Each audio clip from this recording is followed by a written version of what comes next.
Another day, another tariff spat. This time it's with the EU, and Trump is threatening a 200% tariff on them. Let's talk about it. So the EU has imposed a tariff against whiskey. This is a 50% tariff, and this is in response to the 25% tariff that the US placed on EU steel and aluminum.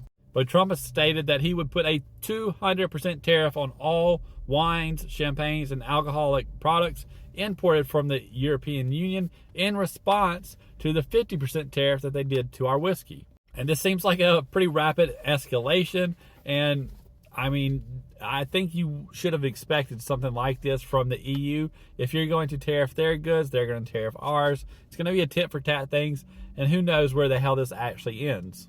Now, personally, I don't give a shit about the wine, alcohol, etc. I'm not a big drinker anyways.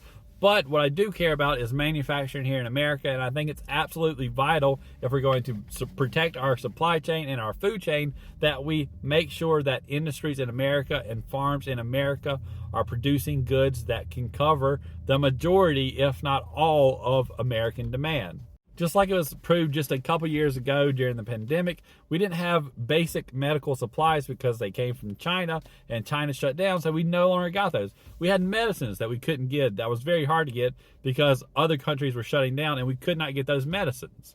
So I think it's absolutely vital that America actually, has manufacturing and supply for the vital goods that we need in this country. And if it requires us to go into a trade war and to do a tit for tat with tariffs for every country, including allies, it is what it is. But we will see how the EU responds to this latest threat and if a 200% tariff actually goes into effect for these alcohol, wine, goods that come from the EU.